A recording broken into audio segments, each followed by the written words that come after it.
Welcome back to my channel, welcome to a new video. তো আজকে আমি তোমাদের দেখাবো কি করে ফ্রন্ট লেয়ার কাটতে হয়। আমি বাড়িতেই ফ্রন্ট লেয়ার কেটে নিই। তো আমি অনেক দিন আগেই কেটেছিলাম, প্রায় 6-7 মাস হয়ে গেছে। আর আমার দেখো ফ্লিক্সগুলো অনেক বড় হয়ে গেছে, সাইড ফ্লিক্সগুলো। তো আমি কাটবো, তো চলো স্টার্ট করি।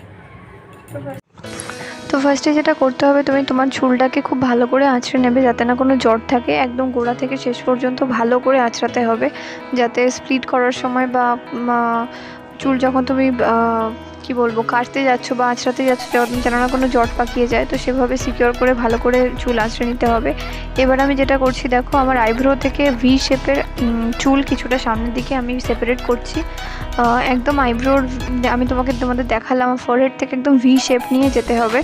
তো আমার কাছে এখানে কি বলবো ওই চিরুনি নেই, তাই জন্য আমি এভাবে আঙুল দিয়ে করলাম। তোমাদের যে ওই পয়েন্টার যে কমগুলো থাকে, আমার ঠিক এক্স্যাক্ট নামটা মনে পড়ছে না, সেটা দিয়ে করতে পারো। আর বাকি চুলটা দেখো আমি সিকিওরভাবে টাই আপ করে নিলাম, ভালো করে বেঁধে নেবে যাতে না কাটার সময় সামনে আসে, তাহলে উল্টোপাল্টা হয়ে যাবে।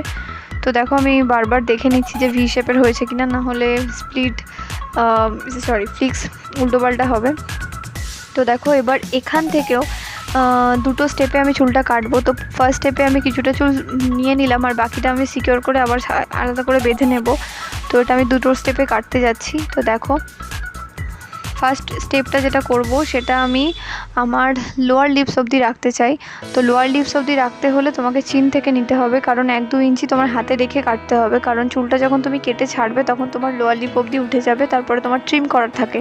তো সেজন্য সবসময় চিন যতটা কাটবে তার থেকে 1-2 ইঞ্চি বেশি কাটবে, মানে যতটা তোমার দরকার তার থেকে 1-2 ইঞ্চি বেশি কাটবে।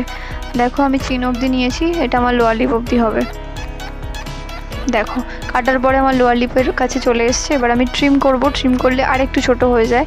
তো ট্রিম ইজ ভেরি ইম্পর্টেন্ট, তোমরা কাটার পরে ট্রিম অবশ্যই করবে। ট্রিম করলে ফ্রিজি যে হেয়ারগুলো সেগুলো রিমুভ হয়ে যায়, আর ট্রিম করলে দেখতেও সুন্দর লাগে। তো ট্রিম ভীষণই ইম্পর্টেন্ট, ট্রিম অবশ্যই করবে। দেখো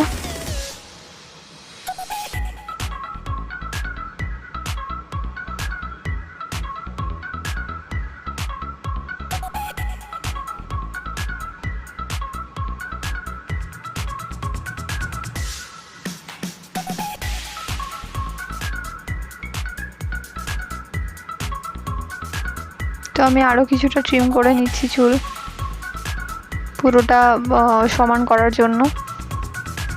দেখো আমার ফার্স্ট পার্টটা হয়ে গেছে, এবার ফার্স্ট পার্টটা আমি সিকিওর করে দিচ্ছি। সেকেন্ড পার্টে এবার আমি কাটবো। দেখো ফার্স্ট পার্টটা আমার হয়ে গেছে, সিকিওর করে দিলাম। এবার সেকেন্ড পার্টটাও ভালো করে কম দিয়ে আমি চুলটাকে ভালো করে আঁচড়ে নিচ্ছি। এবার দেখো এটা আমি আমার আপার লিপ অবধি রাখবো। তো আপার লিপ অবধি রাখতে হলে আপার লিপের একটু ওপরে রাখবো। আপার লিপ অবধি রাখতে হলে আমাকে লোয়ার লিপে কাটতে হবে। দেখো আমি লোয়ার লিপে মাপ করে কাটছি। দেখো আমার আপার লিপ হয়ে গেছে। ঠিক আছে, যতটা কাটবে তার থেকে 1-2 ইঞ্চি সবসময় বেশি করে কাটবে। তো অ্যাজ ইউজুয়াল এটাও আমি ট্রিম করব, অ্যান্ড ট্রিম করার পরে আমার আরেকটু ছোট হবে। তো বাস দেখো আমি ট্রিম করছি।